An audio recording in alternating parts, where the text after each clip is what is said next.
Welcome, everyone, and thank you for stepping into the shadows. This is JinnSight, a place where true horror stories come to life. Here, we explore chilling encounters, strange events, and real-life experiences that defy explanation. No fiction, no fluff, just cold, unsettling truths from the edge of belief. If you're drawn to the unexplained, the terrifying, and the stories people are afraid to tell, you're in the right place. Let's begin. The Burnt House. The incident took place in 1976 in a small village named Willow Creek in Maplewood Village, Clearfield Township, Pine Brook County. In that village lived Paul Benson with his wife and three sons, Brian, Peter, and Philip. Brian was 35 years old, Peter was nearly 30, and Paul had already married off his two elder sons. They lived together in a joint family. However, due to conflicts between Paul's wife and his daughters-in-law, Paul and his wife moved out with their youngest son, Philip, and built a small house on a plot of land they had owned for a long time but never used. The area was surrounded by farmland. It wasn't really a village, just isolated land with fields around it. The nearest homes were about a 10-15-minute walk away, so you could say there was just one homestead in the middle of fields, where Paul lived with his wife and youngest son. It was a 3-bedroom house, one large, one medium-sized, and one kitchen house. The bathroom, like in many villages, was located outside. Everything was going smoothly. Around this time, Paul's wife gave birth to a baby girl, whom they lovingly named Paige. A few days later, their youngest son, Philip, got a government job and was posted to Riverbend City. About a month after he got the job, Paul arranged his marriage. His wife, Kelly, stayed back with Paul's family while Philip returned to Riverbend. Paul, his wife, their daughter Paige, and Kelly all stayed in the big room. When Philip came home, he would stay with Kelly in the smaller room. By 1979, from 1976 to 1979, nothing unusual happened. But on the night of September 8, 1979, a terrible incident occurred. Late at night, the villagers saw flames blazing from Paul Benson's large room. When they ran to extinguish the fire, everything was already destroyed. Inside the house, they found 4 bodies, burned beyond recognition. Strangely, the other 2 rooms were untouched. Police arrived in the morning and took the bodies for autopsy. Upon hearing the news, Philip rushed from Riverbend. He was devastated at the loss of his parents, sister, and beloved wife. Relatives came to console him. Then the story took a new turn. When the autopsy was conducted, it was revealed that all 4 had been murdered before the fire. Suspicion turned toward Philip's elder brothers, Brian and Peter. Due to the past conflict that led to Paul and his wife moving to the isolated land, police arrested Brian and Peter that very day. The bodies were returned after the autopsy and cremated near Philip's home. On the night of September 9th, Philip stayed at the house where his wife used to live. But in the days that followed, no one saw him. Around 4 to 5 days later, local workers nearby began to smell a terrible odor. Following the stench, they reached Philip's house. It was locked from inside. When they knocked and received no response, they broke down the door and found Philip's decaying body. Police were called immediately and took his body for autopsy. The autopsy showed he had been strangled inside the room. And again, no evidence was found of an intruder. The room was sealed from the inside, and no fingerprints or traces were left behind. But one bizarre detail was common in both autopsies. The killer had abnormally large hands and fingers. But Brian and Peter were in police custody, so who killed Philip? Despite heavy investigation, police found no answers. Brian and Peter couldn't prove themselves innocent either, so the court sentenced Brian to 12 years and Peter to 10. But the real mystery remained unsolved. September 8th became a cursed date for Maplewood Village.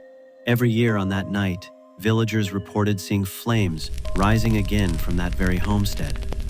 As a result, people began calling the area the Burnt House, a name it is still known by today. In 1982, a middle-aged man named Andrew Miller lived in Maplewood Village. He was a farmer. During the monsoon season, much of the land flooded and he remained jobless. To survive, he would catch fish with nets and sell them. His two cousins from Riverbend City, Ryan Mitchell and Mark Mitchell, came to visit. One was 25 years old, the other around 21 or 22. They suggested that they start a duck farm during the flood season. The idea was that when the ducks hatched, they could take them back to Riverbend and sell them for profit. During the day, they would look after the ducks, and at night, they'd go fishing together by boat. It will be very profitable, they said. Andrew also liked the idea as he didn't have anything else better to do. They started doing exactly that. Every night, they traveled by boat from Maplewood Village to a small bridge about 5 miles away, fishing as they went. After reaching the bridge, they would turn back and fish their way home.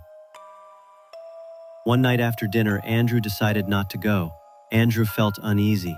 He couldn't explain it, but something inside him resisted the idea of going out. His heart was heavy, filled with nameless dread.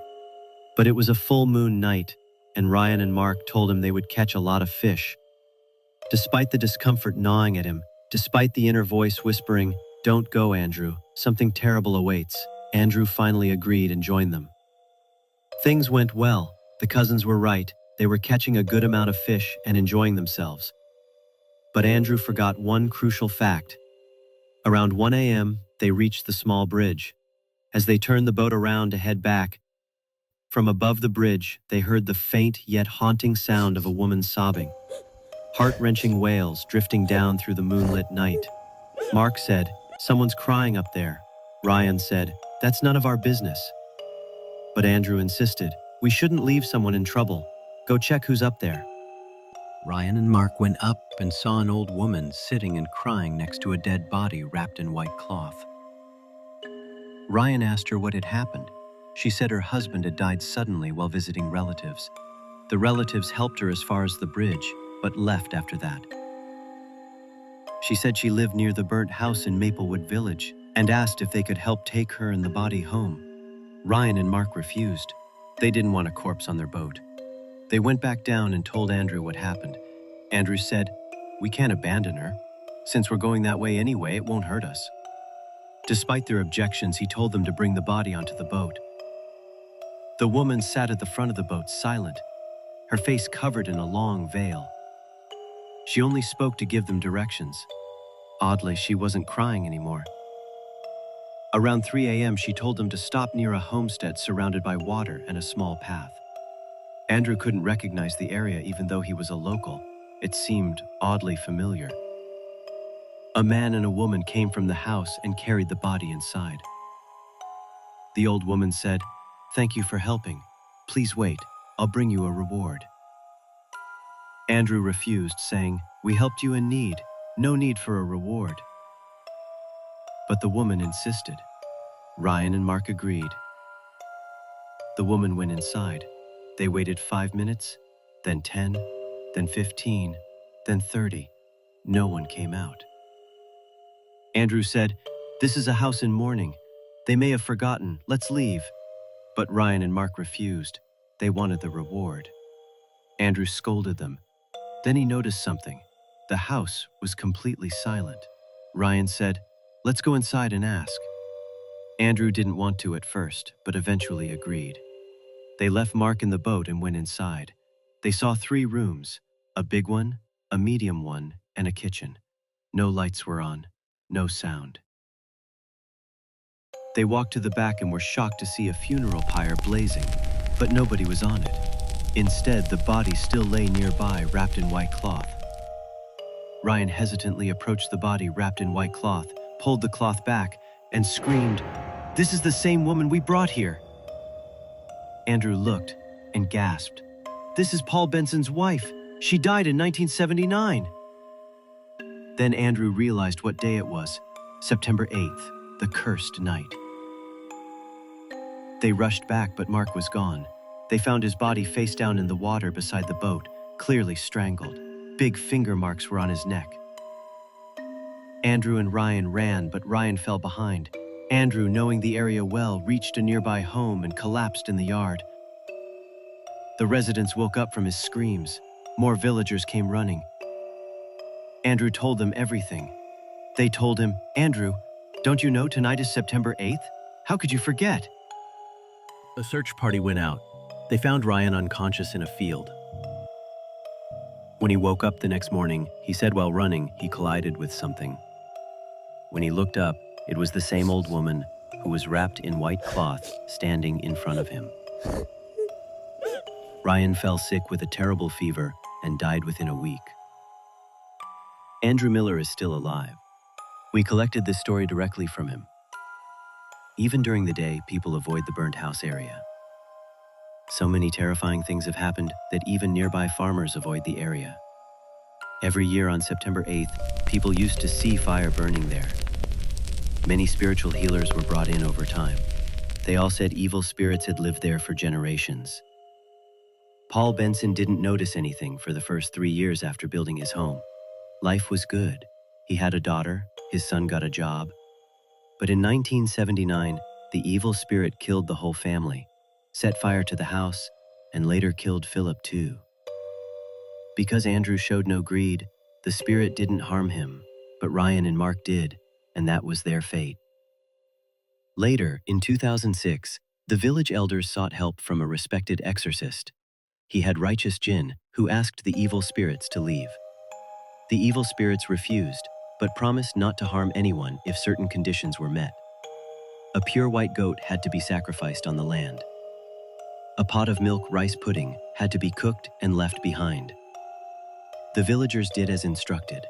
Since then, the fire hasn't been seen again. But strangely, nothing grows on the land, not rice, wheat, or corn. Only some jute-like crops grow, and even those only in small amounts. Many more strange events have happened at the burnt house area, but there was no fire seen ever again. If this real-life horror story gave you chills, don't keep it to yourself.